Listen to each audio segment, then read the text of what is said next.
Thank you. I'm Neil deGrasse Tyson, your personal astrophysicist. I'm the Frederick P. Rose Director of the Hayden Planetarium, and welcome to the universe. Welcome to the Lefrak Auditorium of the American Museum of Natural History. The Isaac Asimov Memorial Panel Debate began 23 years ago as a way to remember the life of Isaac Asimov. Isaac Asimov was a New Yorker.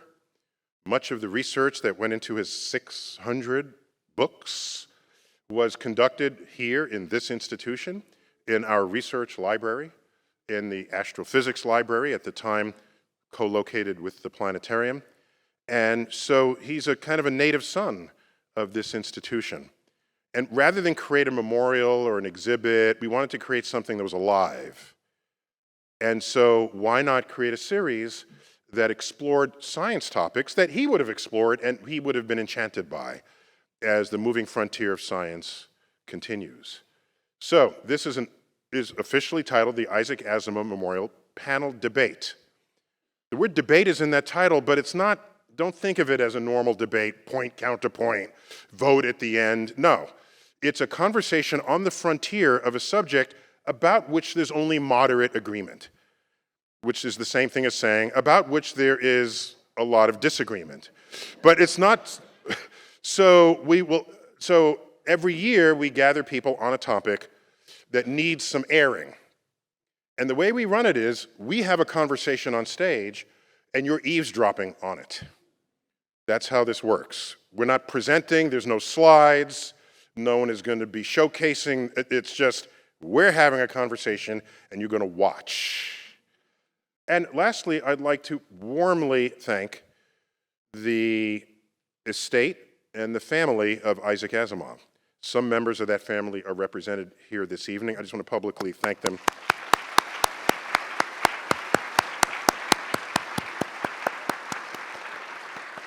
Just for agreeing that this would be the appropriate way to remember the man, and that it's something that deserves our continued support as we go forward. So thank you. Tonight's topic, the future of energy. Oh my gosh. Could anything be more relevant scientifically, culturally, politically than that right now? I don't think so.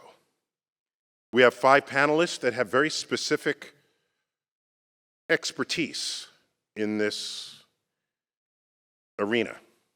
I guess I can call it an arena, can't I? Because we're going to have a vibrant conversation about it. So, let me bring in first. I need my glasses for this. Old people glasses. It happens. Here we go.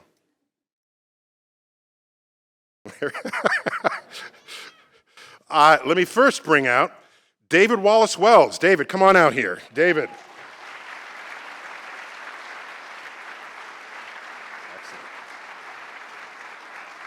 David is a writer for the New York Times opinion column, and he's a columnist for the New York Times Magazine, and author of the international bestseller, The Uninhabitable Earth, Life After Warming. Next, Olivia Lazard. Olivia, come on out. A fellow at Carnegie Europe.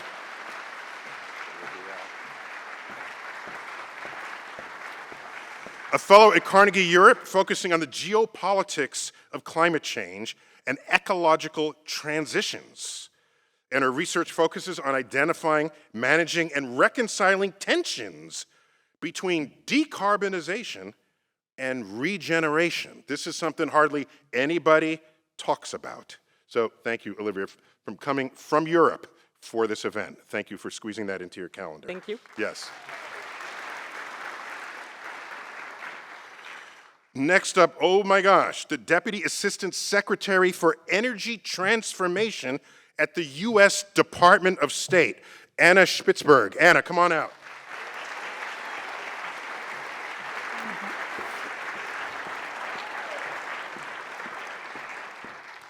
She's responsible for supporting a shift to a decarbonized economy that enables resilient energy systems. The fact that America has a department that is thinking about this just warms my heart. This is, oh my gosh. For a while there, I didn't think this was real. All right. We've got Earth Science Professor at Columbia University, Peter Kellerman. Peter, come on out.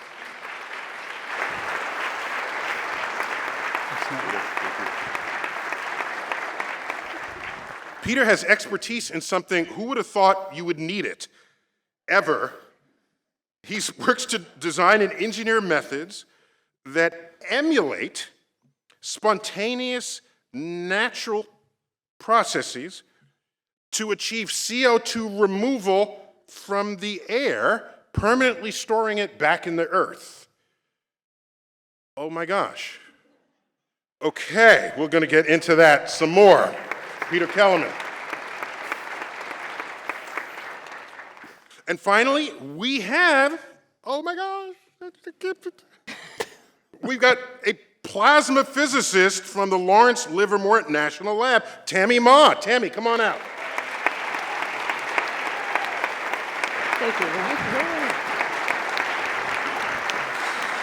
She's a member of the team that achieved fusion ignition at the National Ignition Facility this past December. Give it up for Tammy. Man. So, Tammy, what were you guys doing in December? It was headline news. We know we've been trying to harness fusion energy like forever. And then up pops a headline at the ignition facility. I didn't even know there was a whole separate place beyond just the labs where you're focusing on just that. So could you tell us what actually happened? Remind us, please. Sure.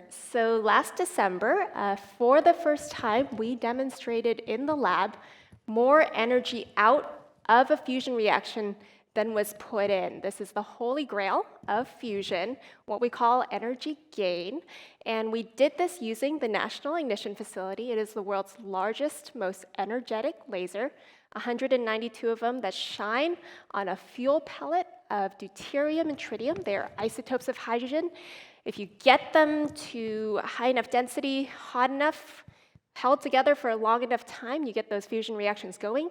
And in this case, this research has been going on for over 60 years, and for the first time we were able to get more energy out than we put in with the lasers, essentially generating a miniature star in the laboratory.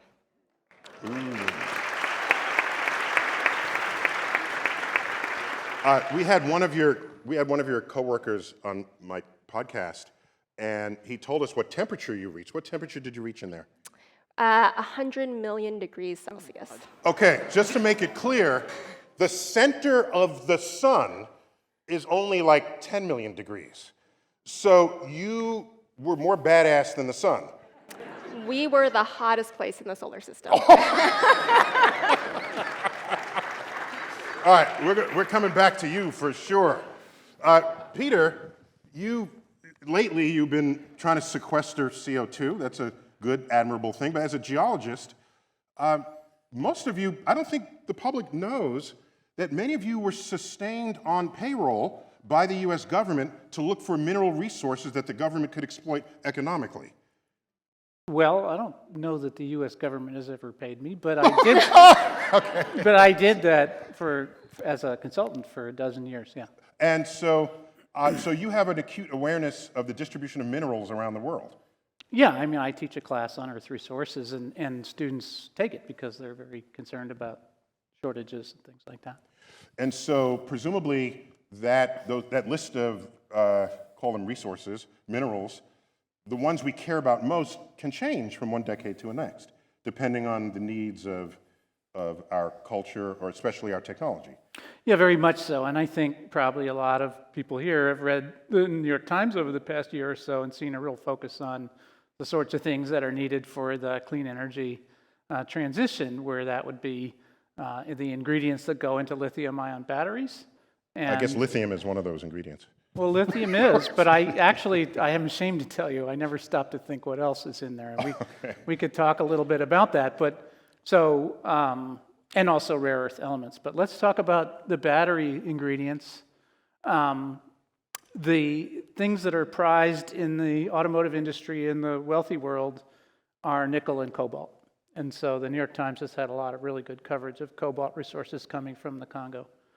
But I know we can make nickel and cobalt in supernova explosions, and in the universe there's really no shortage of nickel. So what's your problem? Where are you looking for the nickel? well, I'm actually not sure there's going to be a shortage of nickel, but cobalt is a little bit in short supply. But something that isn't really widely covered is that in less wealthy markets, people make batteries for cars using other metals, manganese and phosphorus, instead of nickel and cobalt. And so that's interesting, right? So in the US, people want to drive a long way between charges, and they want to have a small, light car. And that's what the nickel and cobalt ingredients are good for. But in other markets, people are more concerned about the cost of the car, and you can make it cheaper with these more abundant ingredients. So there's a decision matrix that shifts depending on where you live in the world. Yeah, and ultimately, it will depend on these various shortages that people are quite concerned about. But I think it's important for people to know that there are alternatives, because we're not going to suddenly come to a screeching halt And if cobalt runs short. And tell me also about removing carbon. Just briefly, what is carbon sequestration? What is that? Well, so carbon sequestration covers a lot of sins. So you can either capture CO2 from point sources like power plants, but also cement and steel factories, and then put that in the ground. Or Where it originally came from as fossil fuels. yes, although keep in mind that when we burn fossil fuels, we add oxygen, that's what burning is, and we pretty much increase the mass and volume by a factor of almost 4. And so there's less space has been vacated by removal of fossil fuels than we need to put it back in the ground. But So you need a really big hole. you can use big holes, or we can try and, as you alluded to when you introduced me, you can try and make solid carbon-bearing minerals, which are denser than CO2 fluid. So that's because you can't just replace volume for volume. That's your point. Correct. Yeah. Although, yeah, there's. You could build a mountain. What's wrong with that? Well, yeah. So if we wanted to use mine tailings to carbonate to make carbon minerals on the surface, you'd make a pile 30 to 300 meters thick in the area of Washington, D.C., for every billion tons of CO2 removed from air. Okay, but put it in a ski place and then we go Well, skiing. yeah, I have a slide I use though, where If you take out enough CO2, it'll be global cooling, and then you can, 100-meter pile. and the mountains will have ski slopes on them. There you go. You're missing out on an opportunity there. Thanks. I'm telling you. Anna Spitzberg, thank you for coming up from Washington, D.C. Thank you for having me. Thank you. I'm so charmed and warmed and even tickled that your office exists at all. Just tell us what are the goals of your office at the Department of State? Sure. So the mandate of our office is to design and implement international energy policy, and our goal is threefold. Oh, of course, it's the State Department. Of International energy course, policy the State Department. for the benefit of the American people and our partners and allies. But we have 3 goals. It's energy security, it's energy access, and it's building a clean energy economy. So we use all of our partnerships with countries diplomatically and multilaterally to align on policy and to push innovation and to push stabilization of markets and to support each other technically and regulatorily to achieve our goals. That's a lot going on there. It's a lot going on. It's the geopolitics mixed in with the economics, mixed in with the That's right. technology. That's right. Now you mentioned very casually the United States and our allies, but it seems to me the energy future is going to require the whole Earth, not just USA and our allies. Yes. So what are you doing about? Yeah, so what are you doing about that? How about the people who are not our allies? It requires a global solution, It wouldn't it? requires a global solution, and that's why we do work multilaterally, and we do reach out to everyone, because the reality is, if you look, we contribute 10% to emissions, so there's no way we The can do world's anything. emissions. The world's emissions. Of CO2, I Of presume you CO2. mean. China's about 27%. The next after us is India. So Just to be clear, the population of China is at least 3 times that That's of the right. United States. That is So correct. to say, they've got nearly 30% and we have only 10%, that just tracks with population. Yes, Even. very much so. We need to work together, and there are avenues where we have said, whether it's health or climate, it is not just about working with our allies, we need to work with everyone. So we do reach out to all our partners to try and push that. So you got to make nice with people, as the State Department should Yes. be doing at all times. Yes. Yes, okay. I'm reminded of a quote from Abraham Lincoln, which is, do we not conquer our enemies by making them our friends? Abraham Lincoln. Arguably, we tried that.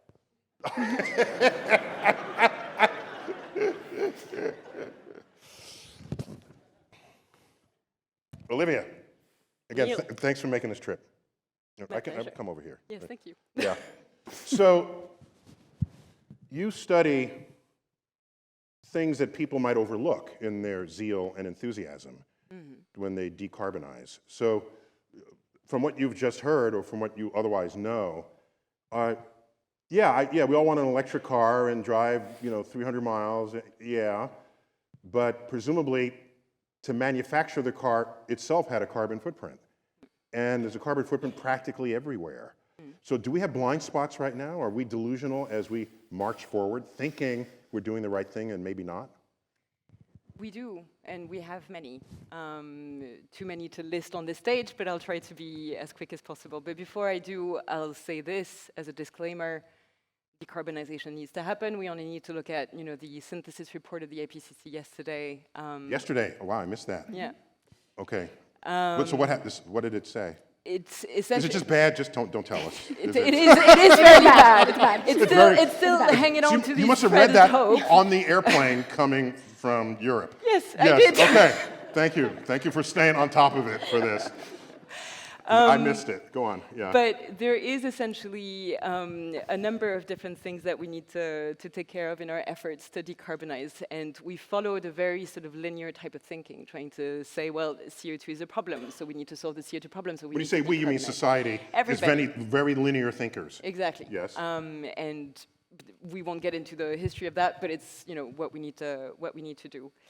But the thing is that in order to do this, clearly we need to shift from a fossil economy to a mineral economy. And Anna, you were just mentioning that, Peter as well. And in order to produce the same amount, the same concentration of power that can come from fossils, we need a lot of different minerals.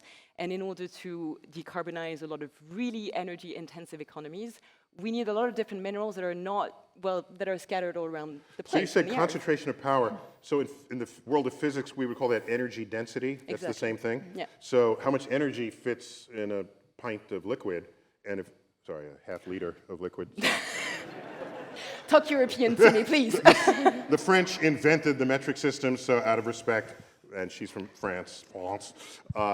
So energy density. So it's very hard to compete with, the amount of energy in gasoline that you can dig out here and bring over there and use it there. Yeah. So that's part of this challenge, I presume. Exactly. And so where you're going to mine the minerals in order to assemble all of the clean techs that we need to generate the energy that supports, the US economy, for example, or European economies. Outside of China, outside of the US, outside of Australia, you need to look at places that are very ecologically sensitive. So we're looking at, sort of mineral belts in the Amazon basin and the Congo basin and the wet forests of Asia and the Arctic and the deep seas. Essentially all places that we haven't conquered yet and that are very important to regulate and stabilize the global climate regime. If we touch them, we weaken ecological interdependencies and we weaken ecological integrity.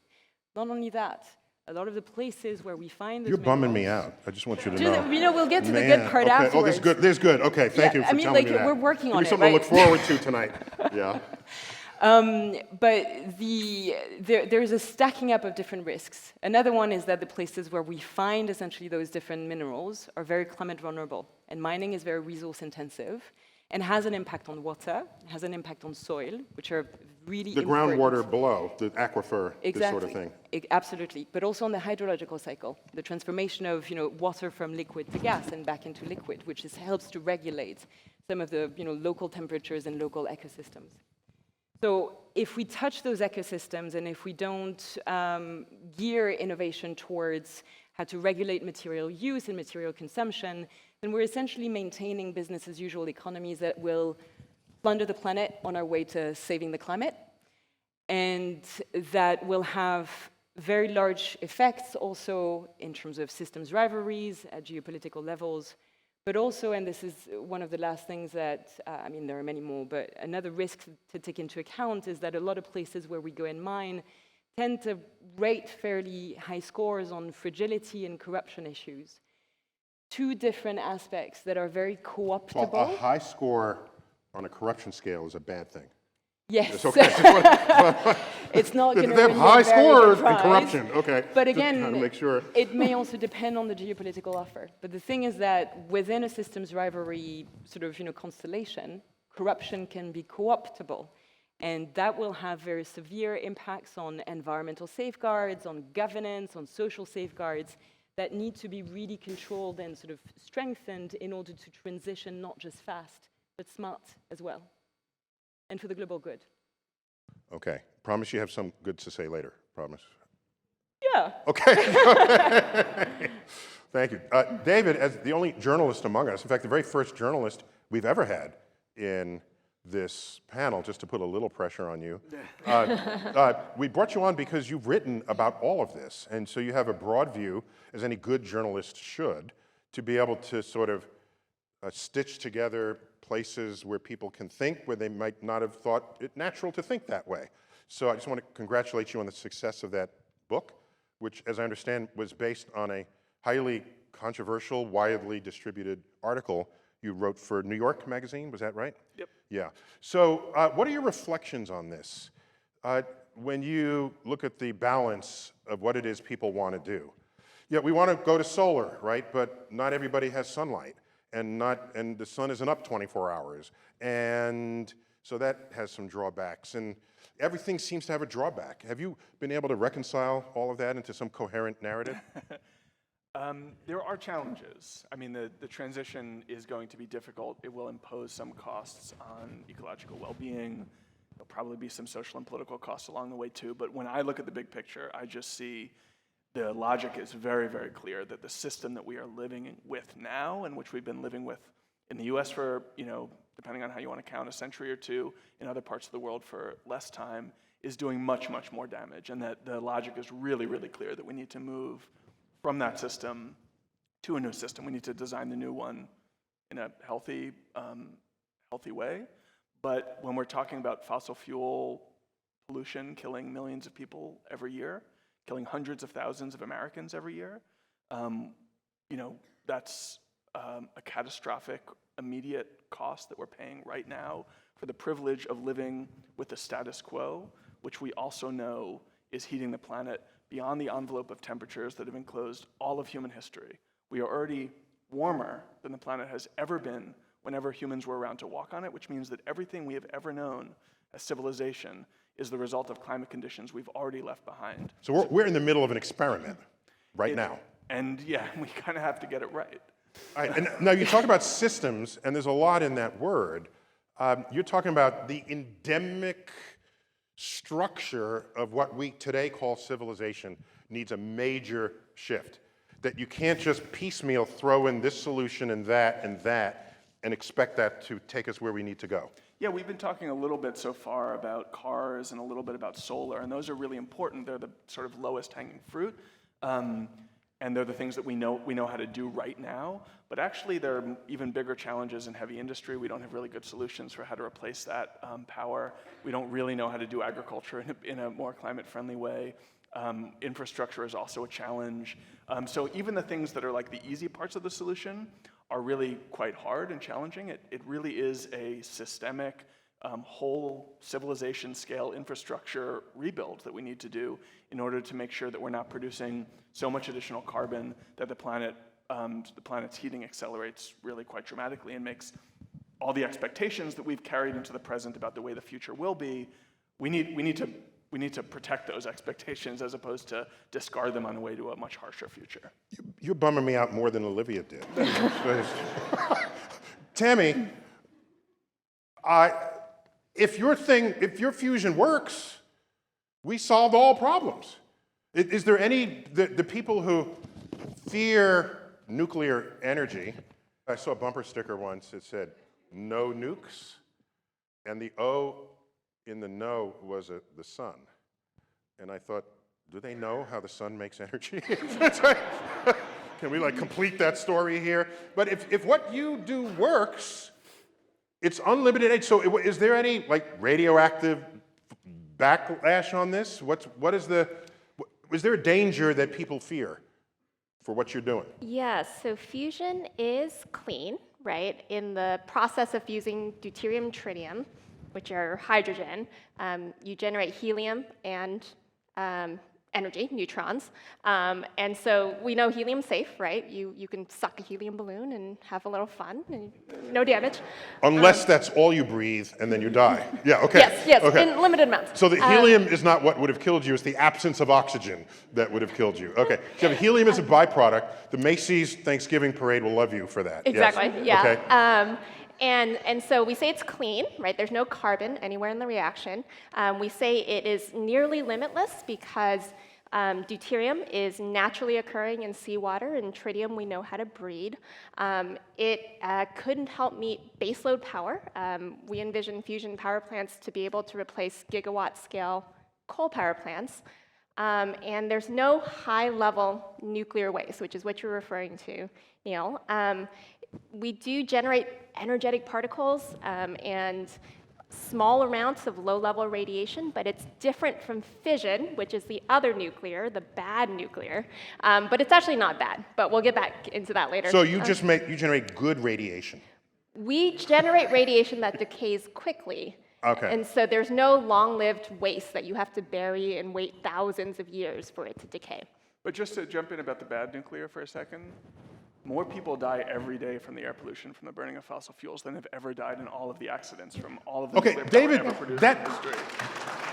David, that tally is not commonly thought about. It seems to me if it were, we'd be taking faster action sooner.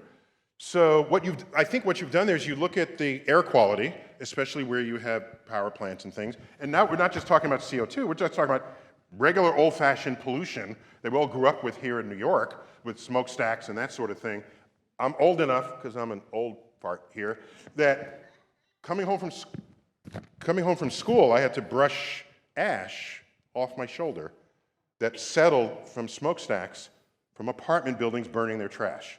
Okay, so now, I don't want to put words in your mouth. Are you saying that there's a way to calculate the effect of this poor air quality on people's health and look at how many people have died because of it? Because whenever they die, they don't say, oh, the fossil fuels killed me. They just say, oh, I had asthma and it was a bad breathing attack. So I think there's not truth in advertising here. There are scientific computational disputes about exactly how large the numbers are, but there's no dispute that that effect is real. And the range of estimates is globally, even the low estimates are in the millions of lives every year lost. Globally, according to a big project at the University of Chicago that monitors this stuff, globally life expectancy is cut by 2 years by air pollution from the production of fossil fuels. In India, in parts of India, it's as much as a decade. So the average Indian in the Indo-Gangetic belt is living 9 years less than they would without pollution. And that has nothing to do with CO2. That's just like a regular old pollution. Yeah, it's called PM 2.5, or particulate matter pollution. What about people who die mining coal? That's a whole other calculation, right? Yeah, well, I mean, This guy here, they mine coal. Yeah, I will say the deaths due to coal mining, which were in the thousands per year in China, have come down a lot. And in the United States, it's down into the single digits. So the fatality in coal mining was a tremendously big problem, and it's still a problem, and we should all think about that when we turn on the lights. So are they wearing masks now? Why does it drop from thousands to single digits? Because in the early days, people didn't worry too much about mine gas. They didn't worry too much about ventilation. They didn't worry too much about the canaries collapse. are for. And keep in mind that we're not too far away from having robotic mining. But I'm not advocating coal, okay? That's all right. We're among friends here. We can say what you want. By the way, I remembered, because I had enough geek in me as a kid, in the Random House Dictionary, unabridged, which I think was the largest sort of American language dictionary, the longest word in that dictionary was pneumono ultramicroscopic silicovolcanoconiosis. I thought it was supercalifragilistic. No, not supercalifragilistic. That's a different dictionary you're looking at there. And I said, what the hell is this? Pneumono ultra, you can break it apart. Pneumono ultramicroscopic silicovolcanoconiosis. It's black lung disease. Yeah. That's the long word for black lung. So I knew that word before I even knew what it meant. And then I found out what it is. I said, people are dying from this? Like, what's up with that? Yeah. Well, Well, anyway, let's get back to Tammy here. Tammy, you just said that you use the most powerful lasers in the world. And from what I read, each one of those 192 lasers is itself the most powerful laser in the world, other than the other 191 lasers. Is that correct? That is correct. Okay, so Almost. Energetic, not energetic. powered. So how could you possibly say, oh, one day everybody will have this? Only you have that. That is not going to be like Mr. Fusion, like in what's the movie? Back to the Future, where he comes from the future and he has a fusion device in his car, powering his car. That does not sound like it's going to happen anytime soon. And David, how much of this is vaporware that we hear about? Do you want to answer first? I'll go first and let David Okay, you correct go me. first, but I want David to sort of look at the broad spectrum of them. Yes. So yeah, there's still a lot of work to do. You think? Yeah, okay. Yeah, like I said, we've achieved a gain of 1.5 so far. So we put 2 units of laser energy in, 2 megajoules, got 3 megajoules out. So gain of 1.5, 3 over 2. For a fusion power plant, it is envisioned we'd have to get gains of 50 to 100. So there's a couple of orders of magnitude we have to improve our reactions as. And furthermore, right now, we are a scientific facility. So we've done it once. We do an experiment about once every 4 to 8 hours or so. It's set by the cooling time of the lasers. It's about as fast as we can go. We would need to repeat this reaction about 10 times a second. So still a lot of science. Okay, to you do, come a lot back in of 100 years when you got something there. Yeah. What's up, Peter? so what's the minimum size you would envision for a fusion power plant in gigawatts? About 400 to 500 megawatts, so half a gigawatt, Okay. kind of on par with today's coal-burning plants to be economical. But that is one of the big challenges. Not only do we have to make it work, it needs to be economical to compete with these other sources of energy as well. Right, okay, but I'm surprised by it. So I had heard they have to be really huge, and then that poses a strategic risk. In the same way that if you're desalinating water to serve 1 million people and someone blows up your desal plant, now what? So I had heard that fusion suffered from that same kind of centralization problem, but maybe not. Well, That's why we have Anna here, so that no one does bad things in the world. Okay? She oversees the All the bad things. that sector. Wait, so Anna, geopolitically, Wait, how can I ask? Yeah, answer? what's that? Sorry to Yeah, jump yeah. in, but like about in this panel, never be sorry for jumping in. Go. So the question of obviously this is not vaporware. Obviously this is working, but it is working in a laboratory, one laboratory, and we're talking about replacing the world's energy systems, which is a global infrastructure supporting the daily lives of 8 billion people. And when we talk about the climate crisis and talk about the challenges, we fall into this trap so often where we think there's a magical technology right around the corner. If we just solve this or just solve that, we have the tools we need to do most of the work right now. We're just not putting them we're not building them out nearly at the pace that we need to. And we can't simply substitute future tech that may be coming or may be developing, may be scalable for the stuff that we know we need to do now. The challenge for me She is said not, she'd come back in 100 years. She said I'm that. excited about the future, the future of nuclear power, but And cryogenics. we can't wait for that to happen. And there is like a long lag that is like, we're not talking about this being ready at commercial scale in 2 years and 3 years. And to try to avoid 1.5 degrees of warming, which the IPCC says is like what we should be aiming for, we're probably going to run out of that carbon budget in less than 2 years. Anna, globally, do you have to, I assume the answer is yes, but I'm going to hear it from you, that globally, not everyone has the same solution to these same problems. And so there are regional ways people can meet their energy budget. So are you here to foster what can be local solutions, or might you have a a bigger solution that you can share with them or possibly even help them afford? When I say you, I'm talking about the American people Yeah, now, no, because I you are think- the yeah. Department of State. This is a really big geopolitical sensitivity because the reality is, because of supply, because of cost, you can have entire governments overthrown. Energy is key to stability. And the reality is that 70% of emissions come from energy. So we pay the cost. In the United States, for example, we pay over $100 billion to recover from natural disasters. It is a cost, but we don't see it in our energy bill. Same everywhere else around the world. Oh, interesting. So the problem for So the accounting, The is accounting is a little deceptive. it's an externality. And so it's the putting of resources to solve this issue, to save costs somewhere else, is not apparent in any economy. We have to make it apparent. And in terms of technology and there being one solution, every single place is different. But to David's point, we need a slew of technologies. We need a bucket, and it's going to be a different bucket everywhere. But commercial technologies will get us part of the way. The technologies we're working on right now, we're going to need past 2030, or there's no way we're going to actually get to it. Olivia, do you agree that there's not one silver bullet waiting to be introduced here? Is there ever? Okay. Thank you for that. So I've got a question. Wait, dude, if you succeed with your carbon sequestration, that means the oil companies will just keep making oil. This is known as the moral hazard.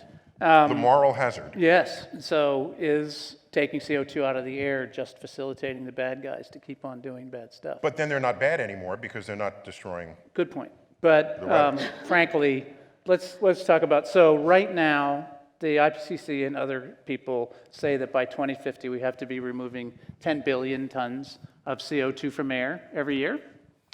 Could you put that in context? Yes, for, that's thank you. 2.5 times the mass of oil and gas that the industry moves around every year. So we're imagining, just to do what the IPCC wants, we're imagining an infrastructure, an industry that's 2.5 times bigger than the oil and gas transportation industry. Now you want to make it bigger? That's really asking a lot. I think, again, let's go back to David's point. We should be doing lots of things in parallel. Taking CO2 out of the air, people have concluded, is actually necessary to achieve net zero. And you would do that at the points of emissions, so at the power plants, No. ideally? No, both. No. You just have something out floating in the air? Well, it's not floating, it's on the ground, but it is. Okay. All something on the ground. climate models agree that we have to be doing, by 2050, we have to be taking about 10 billion tons out of the air, in addition to the point sources. The reason they come to that number is because that's the number of carbon we don't know yet how to decarbonize. So that's not the number that that's going to allow us to drive our gas cars. It's, the heavy industry we don't have a solution for. Right. The That's agricultural after emissions. you've done all the steel factories and all the cement factories and all the carbon capture at the smokestacks and the coal-fired power plants that people are still building. Okay, so that would neutralize the future damage they would do. Now you have to correct for the damage that's already been done. Correct, that's right. Okay. There's a legacy, yes. Okay. And to talk about the scale of that for a second, there's more carbon in the atmosphere by weight than the mass of everything that humans have ever built on Earth. So when we're talking about undoing the damage of the Industrial Revolution, we're really talking about taking quite a lot of stuff out of the sky and burying it back on Earth. So we're doing our best, but don't expect us to do this for, now we can just go on with our party. Invent the silver bullet. But it kind of sounds like that's what you're saying. What? He's saying it's a part of the solution. A part of the It's solution. A part of the I got solution. it. Got it. I do have a question, though, about that. From what I understood, one of the carbon capture systems that's been working so far is Climworks in Iceland. Yeah, But it runs on geothermal energy. yep. If we want to do carbon capture systems in other parts of the world that may not have clean energy already, then we actually produce carbon in order to store it? Right. So there's a couple of different ways to address that. One would be, and what most of the people I talk with say, well, we'll be using solar then. Okay, so the energy Again, will there's come. the future. Oh, that'll save us. Well, right? no, that's a known technology. That just means we're going to expand solar electricity generation very quickly. The other way around that, which is a little technical, but if you remove oxygen from air at the front end and you burn methane, the thing that goes up the smokestack is nothing but water and CO2, and it's very easy to separate those two gases. And so you could, now most of the people that I consult for won't do this because their investors don't want to have anything to do with fossil fuel, cradle to grave. But you can, oxy-fired methane is very easy to capture the CO2. All right, okay. So you're part of the solution here. I certainly hope so. Okay, so But not the whole solution, I just want to say. Don't count on us. I love me some Iceland. We filmed some episodes of Cosmos in Iceland because it's one-stop shopping. There's like smoke coming out of the ground. It's like primordial Earth. You got mountains, you got valleys. It's like you can cover billions of years of Earth history just snapshotting Iceland. But I learned that they were once almost entirely on fossil fuels, and then they realized they're basically sitting on a volcano, and the volcano is like 5 inches below the ground. And so they converted on purpose to geothermal energy on a level where they now warm the streets. So that, and you just take it to 34 degrees, whatever, then the snow never sticks, nobody has to shovel, there's no car accidents, it could be bad weather and everybody's driving on dry roads. So, first, how real is geothermal energy going forward? So Iceland and the biggest geothermal power plant in the world actually is in California. They're mining fossil steam. So there's steam in the ground, and they're just producing it and running a turbine. They do recharge a little bit, cause some earthquakes, but anyway, it's natural steam. When we talk about building this all over the world, we're talking about so-called hot, dry rock, where there's not steam. So we're going to circulate water down, heat it up, and then bring it back. How far down do you have to go? Well, a lot of people might say 5 miles in a typical place. So every home would have a 5-mile hole underneath? No. These are, no. Dude, what are you saying here? I'm saying that we're building, so... A power plant would have the 5-mile The geysers in California used to produce 2 gigawatts, and it's down to 1. Their steam pressure's dropping, but it's big. But this I think calls to mind one of the things that we've been talking about, which is that that seems like a crazy solution, like a hole in the ground 5 miles deep. But we have holes all over the Earth to pull out oil. We have mines that are really deep and environmentally destructive to pull out coal. We're doing huge amounts of damage right now, and we have this psychological bias where we think of the status quo as a costless system, and the future as something we're going to have to bear that cost. The system is going to be difficult and complicated that we're going to build, but we have one that's really messy right now. Yeah, I've never been in a cold mine. They're always hotter than at the... That would be geothermal. Yeah. Yeah, the center of the Earth is hot, I'm pretty sure, right. yeah, last I checked. You had a quick comment on what David said? Yeah, let's interject a little note of optimism here. So, 95% Let's see how he does on this. all the oil that's ever been burned was burned in my lifetime. And so, right? So that's an incredibly fast technological build-out. Unless you're just really old.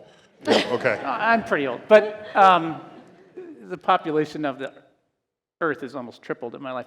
But okay, so we did that. So are our children going to be able to say 95% of the energy we're using came from solar and wind and nukes? Why not? We did it already, right? We replaced the entire energy system in a time that's so short that 95% of that energy was used in my lifetime. So we can do that. So I'm actually a fan of fast-moving change as well. Olivia, do you study societies and how they react to changes in technology? I say this because I'm reminded, I have a photo, a file photo of Fifth Avenue here in New York City, of course, on Easter Sunday in the year 1900. And there are all these horse-drawn carriages up the road. And there's one automobile in the picture. It's probably a Ford Model T, perhaps. I don't know when they came out. But it was an automobile. 1913, the same picture going up Fifth Avenue, Easter Sunday, nothing but cars. early automobiles, and there's one horse-drawn carriage. We built civilization on the literal and figurative back of horses for thousands of years, and within one 13-year span, you couldn't give away a horse. And so that gives me confidence that if you have enough of an incentive, be it economic or utility incentive, that change can happen like that. Do you study the pace of change in your work? Partly, but I'm more about the consequences and the impacts, and sort of, particularly at the moment, we've learned how to read the world essentially between economies that have developed and therefore perform economically, and in terms of technological innovation, and those that don't. And technically, there is a direct relationship between the two in terms of material extraction and use. We're repeating that. And we're repeating that with a business model that sustains energy-intensive economies. Again, the ones that, here in the US and in Europe and Japan. And we're essentially looking at how to sustain the same level of pace, the same level of technological innovation on the basis of energy density and power concentration, which is a bit less potent compared to fossils. But there's still indeed a lot of different technological breakthroughs of the kind that Tammy is working on that will probably sort of push progress in that direction. But we need to find the right balance essentially between what, David, you've been saying and what, Tammy, you're working on, which is essentially, well, we have a time problem here. It's not just a problem of technological change and breakthroughs. It's actually, how do we potentially slow down? How do we then sort of readapt economies on the basis of working with different power densities? I see. So, because right now we're so one-dimensional in how we obtain and use our energy, everything knows how to use it that one way. And so we need some kind of, is flexibility the right word, or some kind of... Yes, and that will reflect upon the type of different solutions in terms of energy generation from a local perspective. The one thing, however, that we're facing, and it's a fairly big hurdle, is the geoeconomic, geostrategic, geopolitical anxiety. Because at the moment we have really geopolitical heavyweights that are competing with each other in terms of how will power relations be reorganized throughout essentially the way in which the energy transition plays out. And this is driving essentially expansion and growth and technological innovation at a moment where essentially we need to rethink the way in which economies need to be organized within planetary boundaries. So we have two opposite directions playing on new levels of insecurity, essentially. So Anna, just a point here. Anna, there's, in terms of insecurity, if everyone uses the same kind of energy source, and not every place has equal access to it, it seems to me that can be highly destabilizing, depending on who your friends are and who your adversaries are. However, if energy is in 25 different forms, isn't that a stabilizing force around the world, geopolitically? Yes, it's a stabilizing force, but we can never just look at the energy technology. When we talk about critical minerals, raw inputs, what it takes to make that energy and how resilient that is and how concentrated it is contributes to that energy security. I also just wanted to comment on the pace of change. The pace of change, yeah. I did, because I'll say we have the ability to move fast. We are nowhere near moving as fast as we need to be. Yeah. We need unprecedented change. So if we look at, we used biomass for a long time. In the mid-18th century, coal started to actually come up.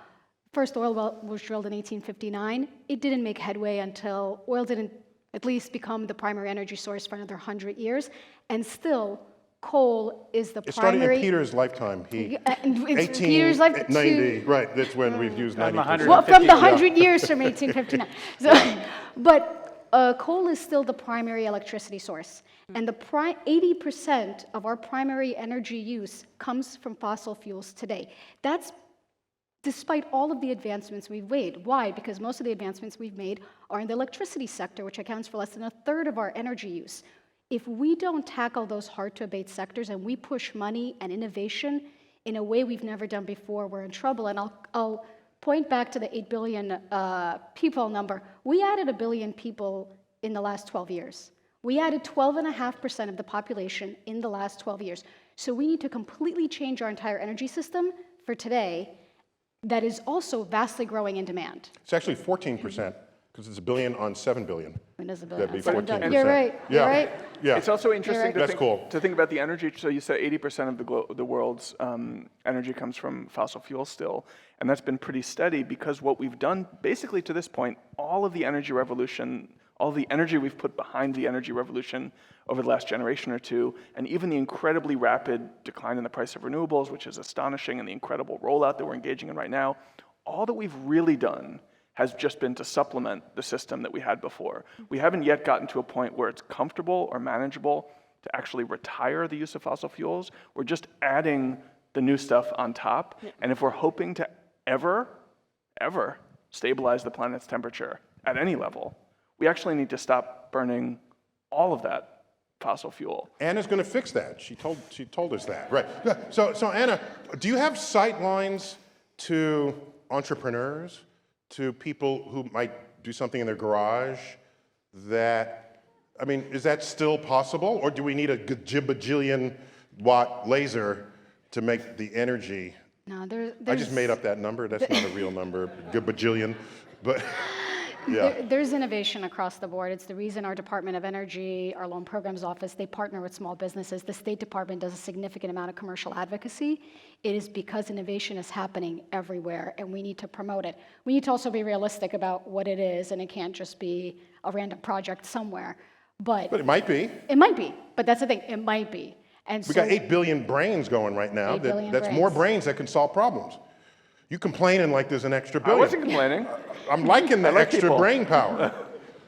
I've just been notified we have a special call-in video guest.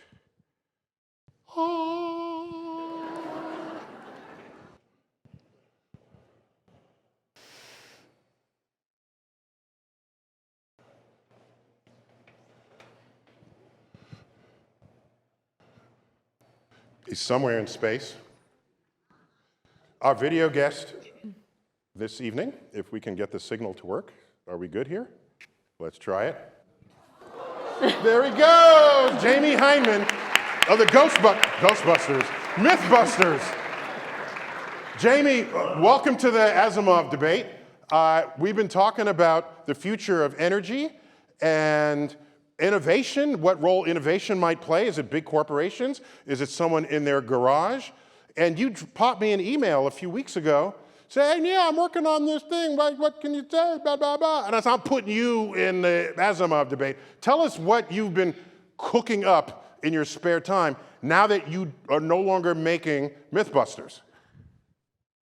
I'll be happy to. And just a forewarning, we're in the middle of a storm here, and so the lights, you may even be able to see them flickering in the thing, but my internet is out, and so I'm doing this Zoom across my phone that I tethered it to.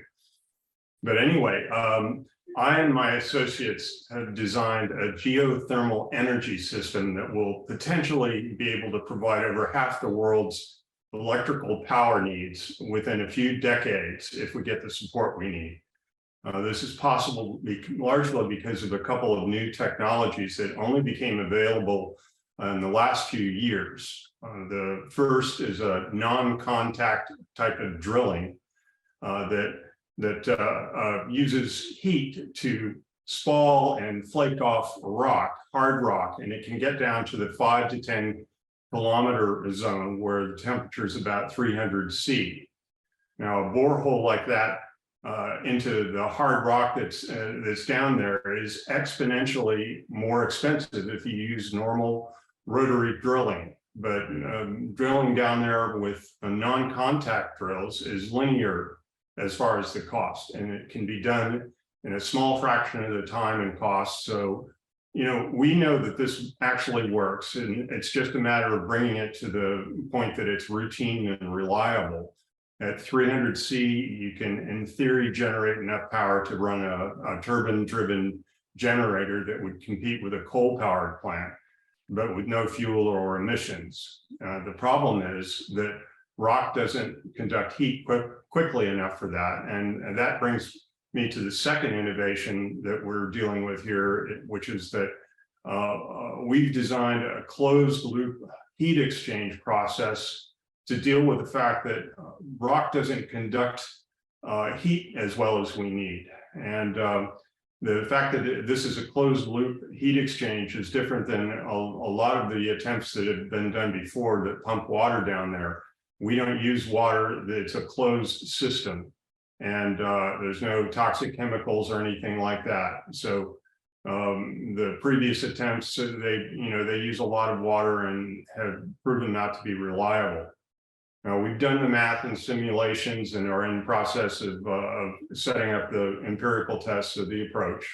It's being done in Europe right now. And what this means, though, in the larger picture is that we'll be able to put these power plants just about anywhere in the world. I mean, there are some areas that, in fact, there are a lot of areas that have thicker rock that we would have to go past the 10 kilometer zone to get it, but there are plenty of areas that have 5 to 10 kilometer zones that have that kind of heat, and we'll be able to generate power 24/7 wherever it's needed, basically. Cities, server farms, steel plants, everything like that. And what follows from that is going to be like a line of dominoes. It will democratize power instead of leaving it in the hands of countries that control fossil fuel resources. And where unlimited clean electrical energy takes us is right to unlimited clean hydrogen generation, which could lead us right to almost all forms of transportation being powered by clean hydrogen. We'll have unlimited desalination and so on. Concrete production, which is a huge carbon emitter, would be produced by using hydrogen. So basically, we could be looking at cutting the world's carbon emissions in half or more if we do this. It's going to take time and a lot of work, a lot of money to make it happen. But it's in my opinion currently our best shot at turning things around. So Jamie, I thank you for that. I hadn't considered when you first described this to me that, of course, though you can't dig a 10-kilometer hole everywhere, you would first start it with energy-intensive industries. So if I build a factory, I'd have my own 10-kilometer borehole, and I would be a self-contained unit by doing so. That's how you would roll this out if it could work, correct? Exactly, and we've got plans for doing things like taking over either defunct or existing coal-fired plants because they've already got the grid right there, and they've already got the turbine and the generator. So we just get rid of the coal and the furnace and pump in all this heat that we're pulling from the ground. Jamie, I got one last question. You just kind of wafted by the statement, it's contactless drilling, and the rock just chips away. This sounds like magic. So what is your drill? Well, there are currently at least 2 processes that generate this heat. The one that I'm the most familiar with is plasma drilling. And, plasma generates like 25,000 degree temperature, something like that. It's like as hot as the sun. And it normally you use plasma cutters for cutting steel, and you ground the steel and you have a torch. This has the ground in the head, and it generates massive amounts of heat. And as we know, hard rock, or pretty much anything that you heat, swells. Hard rock is brittle, it swells, and it falls off. We blow it out or pump it out, and we're good to go. Oh, so you break the rock, the rock breaks under its own temperature change, basically. Yeah, exactly. Yeah, okay. It falls. So Jamie, good luck with this. We're delighted to hear that there's life after Mythbusters, and maybe we're glad Mythbusters ended so that you can put your brain to solve the world's problems. But thank you for giving your time to us here. We're going to take what you said and chew on it, because we've got a geologist right here who's itching his pants listening to you. So I guess not, no, okay. So Jamie, thank you. Thank you for this time. Jamie Heinemann, everyone. Yes. Thank you for having me.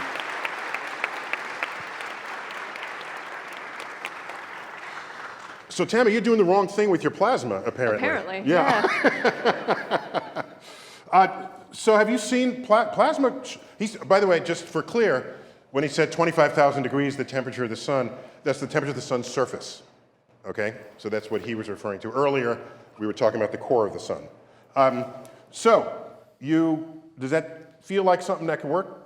There are a number of companies that are trying to, and sometimes successfully, using kind of thermal shock to break rocks at depth. Thermal shock, that's a good term. Yeah, but what I didn't totally understand then is how we get the cuttings out. So I was hoping he would say it was so hot it turned the rock into gas, because then that's when I first heard it. I thought he vaporized the rock. But if it just not, blows out. then you've got all these rock fragments, and one of the big challenges in any deep drilling project is getting those fragments out of the hole. So, but that's, let's give them enough money to drill a 2-kilometer hole and see what happens. But for sure, right?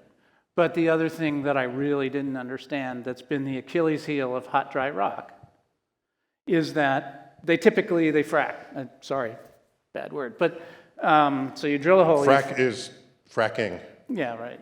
That's the word that he just apologized for using. Yeah.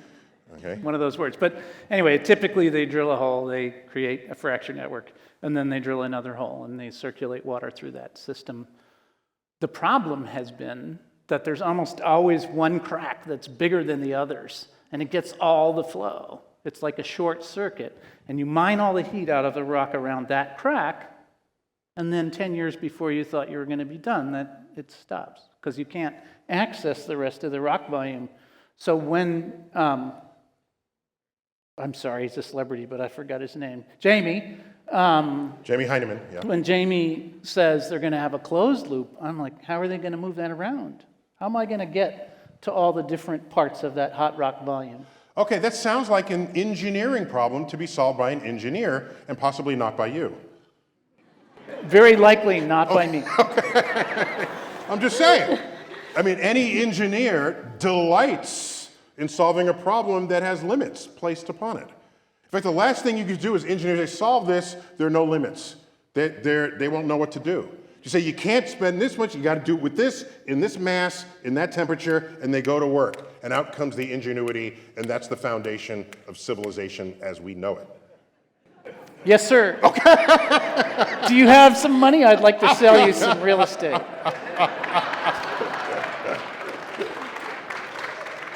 I just want to, we discussed a lot here from a lot of different angles. Can we find out, let me start with, Tammy, we began with you.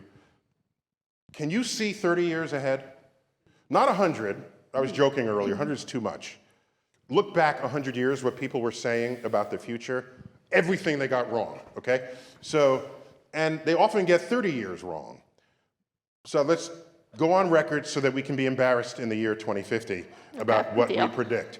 Is your fusion going to be available to us by 2050? If not, according to David, it's too late, it's too little too late. That's not what. Okay. So yeah, it will still take time. It's very much dependent on investment and will, and how much we're willing to put behind it. We can accelerate if there's more support from the government, from private industry. But yeah, at that point, it leaves your sphere and goes into the hands of engineers. Yeah. Right? It's not up to you to figure out. It'll leave my hands much earlier than 2050, Okay. I hope. Yeah. So by that time we should have at least some demo fusion power plants on the grid as part of the portfolio of different energy sources. And it will never be the only energy source because we need diversity. But if fusion is made viable, because it's so abundant, because it can be located anywhere, in 2050, I hope we're starting to put them all around the world. And with that, it helps with energy security, energy sovereignty. The standard of living of countries is directly related to the sources of energy and how much we can provide. And so we hope that that's what we use fusion for, to actually raise the standard of living of people worldwide and make that available. And pretty much all of our wars in human history were fought over energy. So Or God, yeah. Yeah, or God. Yeah. But if we can make energy abundant enough, that will be the holy grail for humans. So What that tells me is that, like right now, energy consumption is demonized. And it, in principle, needn't be if we have abundant sources of energy. Who cares if you leave your lights on if there's an unlimited amount of it that costs you nothing and has no impact on the environment? So you think this will start happening by 2050?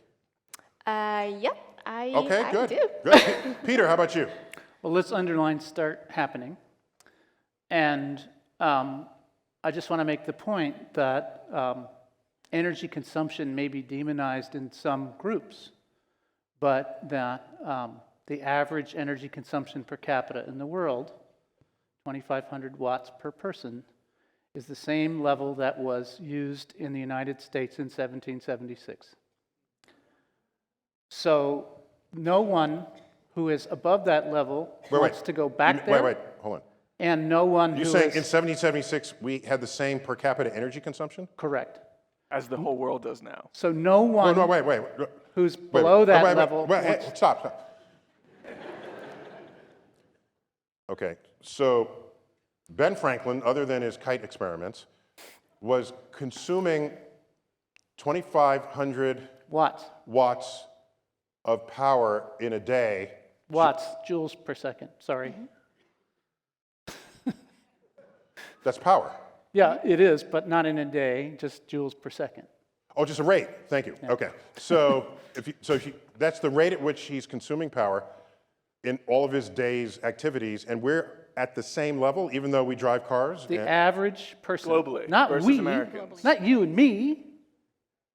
The average person on the planet is using as much energy as Ben Franklin did in 1776. Americans are way above that.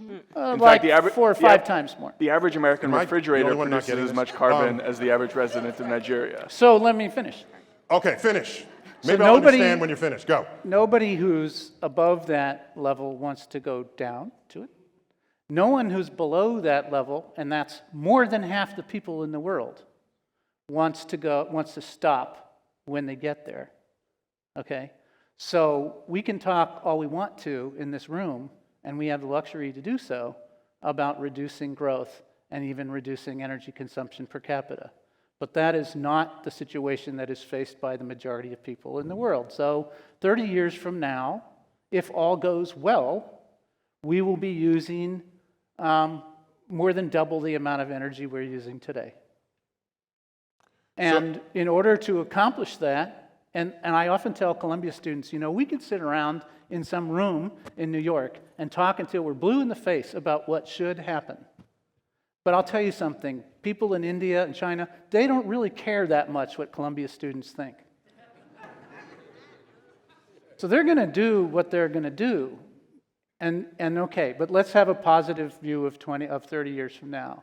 A positive view is renewable energy is distributed all over the place. It certainly reduces a lot of dependence on individual suppliers.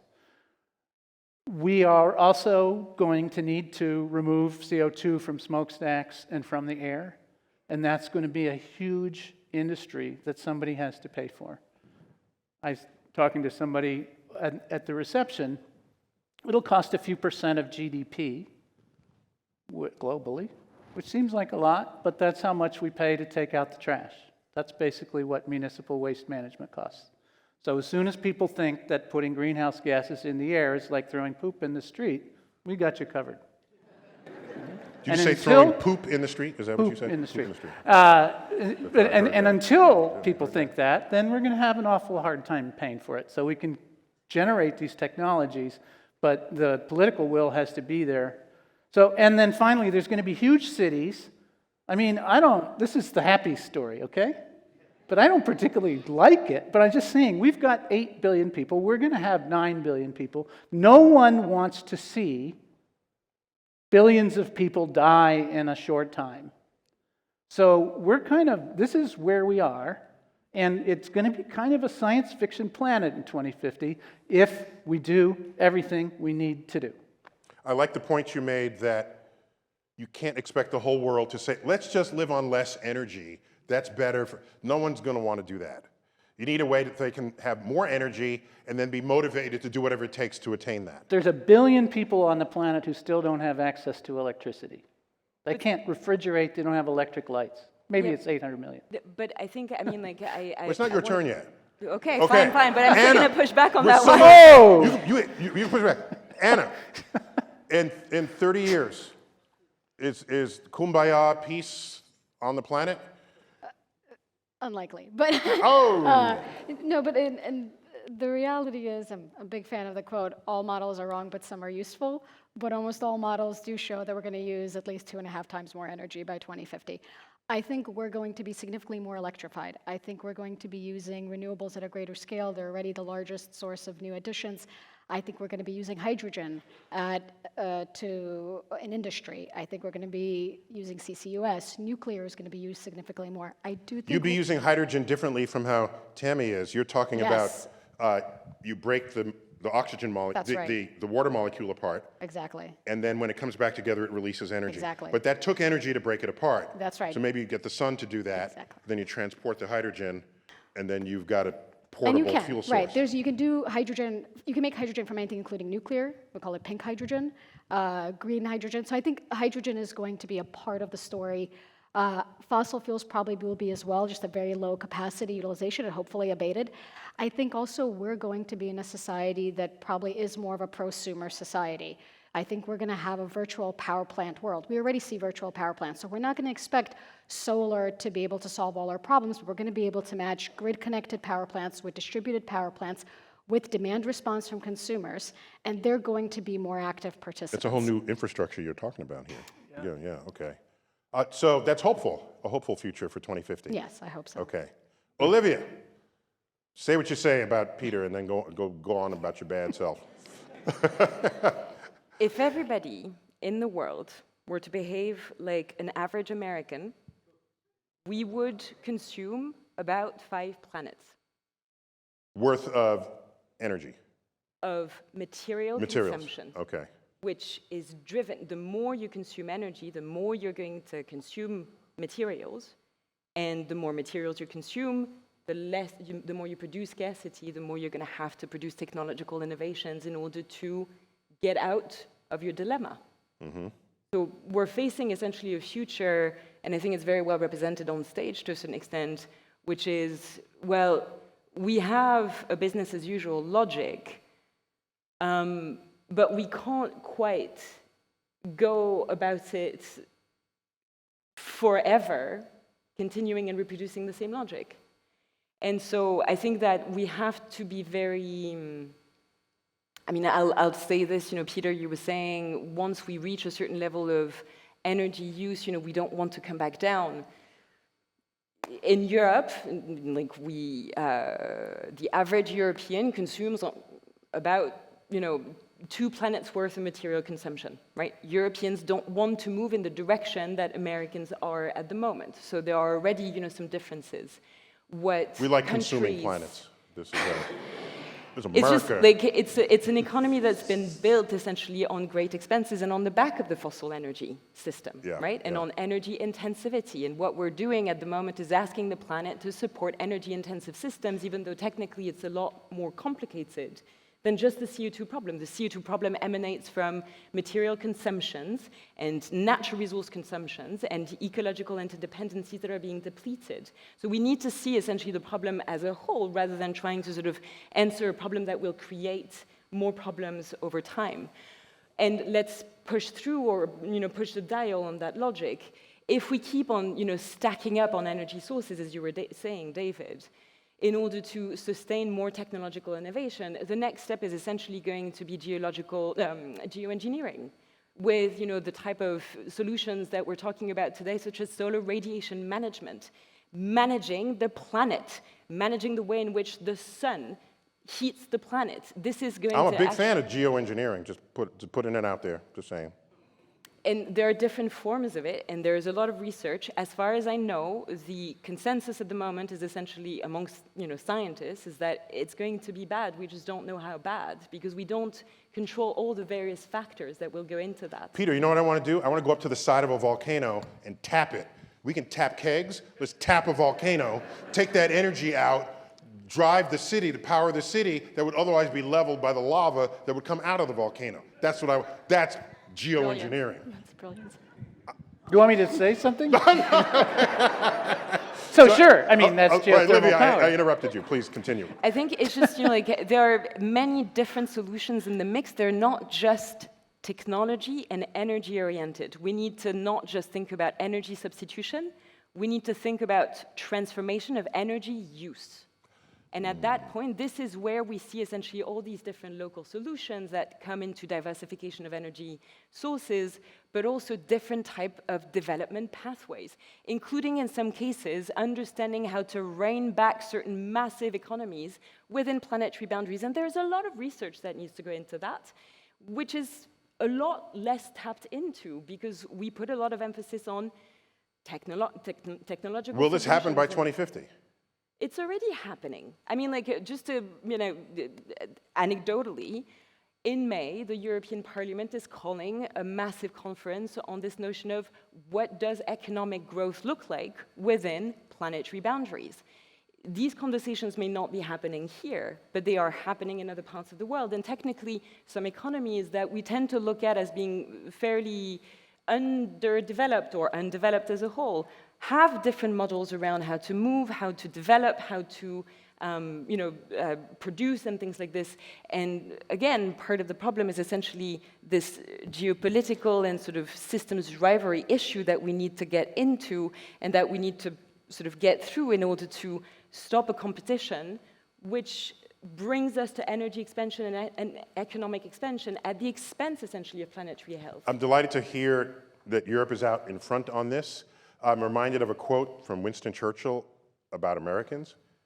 He said, "You can always count on the Americans to do the right thing eventually." Also, I can assure you that people are talking about this in those same classrooms at Columbia University that I already alluded to. Yeah. Good. I'm really David- glad to hear it. Well, they're David, not. take us out. Tie a bow doing on much. this.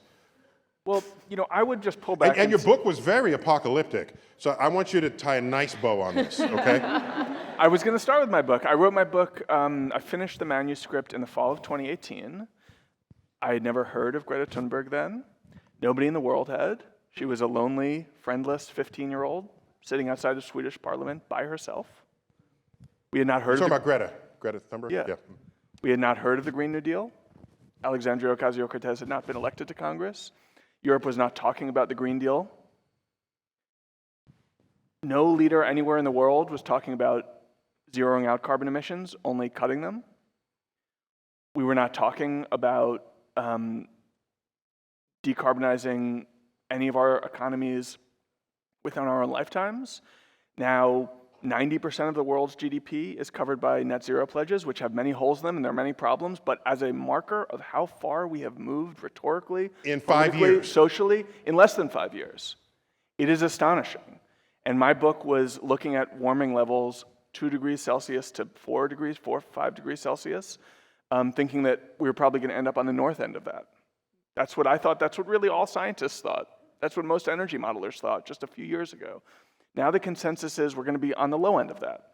That's still well above the threshold that we've been told by scientists is too high, but we're talking about having cut in half our expectations for warming in just 5 years. And that is because we are finally talking seriously, making serious investments, and actually rolling out the replacement technology that we need. We're not doing it at the pace we need, but we're finally actually doing it. But that's not to say it's going to be a happy story in 2050. If we're ending at warming of 2 or 2.5 degrees Celsius above the pre-industrial average, just from the burning of fossil fuels to get there, talking about 150 million additional people dying of air pollution. We're talking about places that used to have flooding events that hit once a century. They're now going to be dealing with them every year, in some cases more than once a year. Once a century events, the kinds of things that we used to mythologize and talk about for decades and generations, are going to be happening every single year. Crop yields are going to go down. You're supposed to say something nice. Disease, yeah. I'll get there. Okay.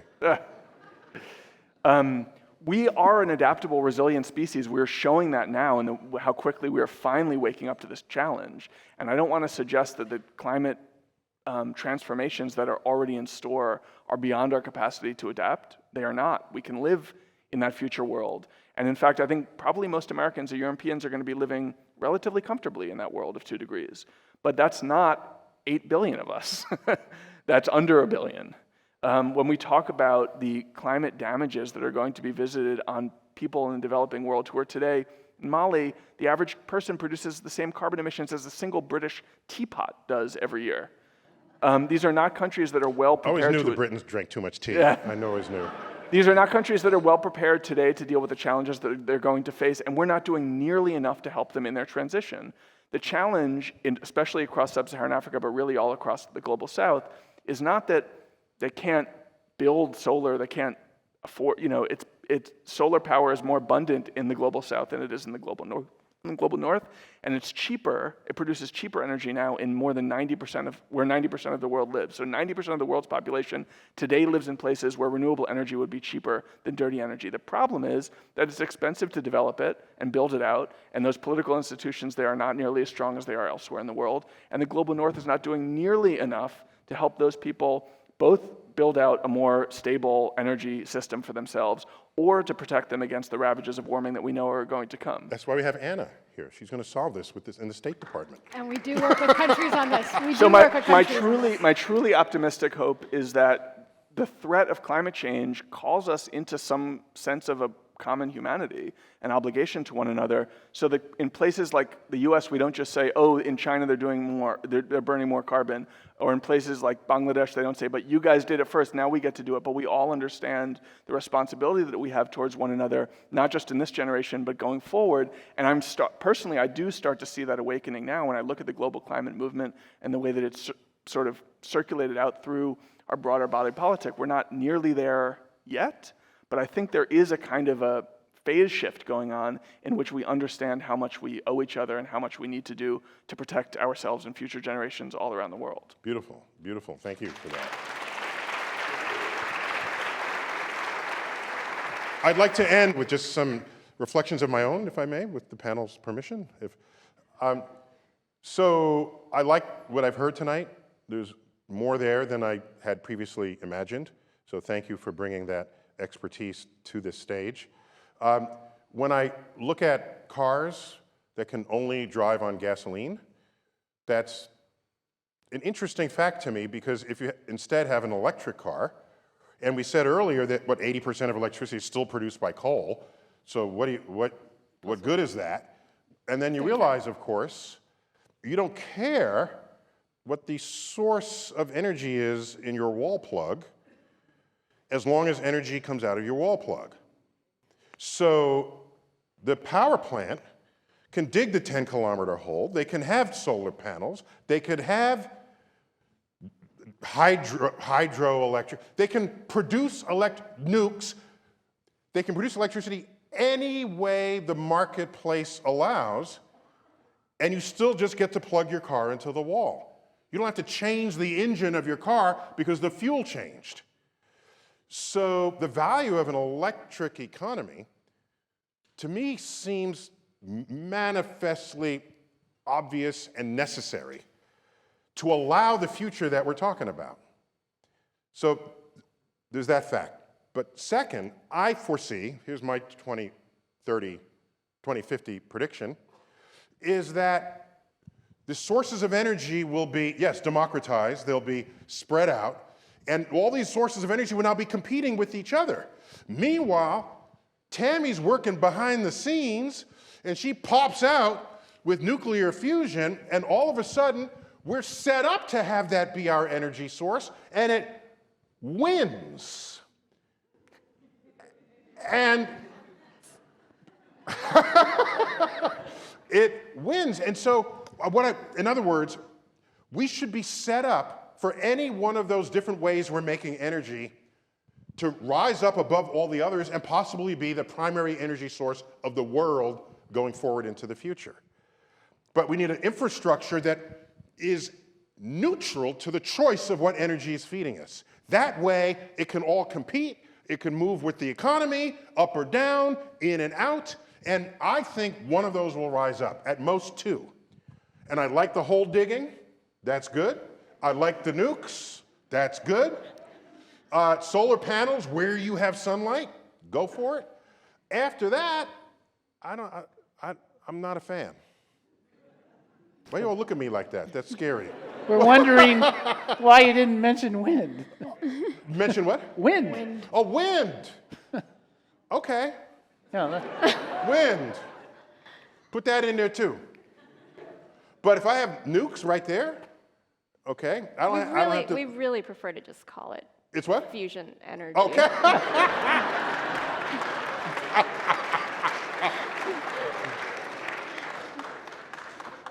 Fusion energy.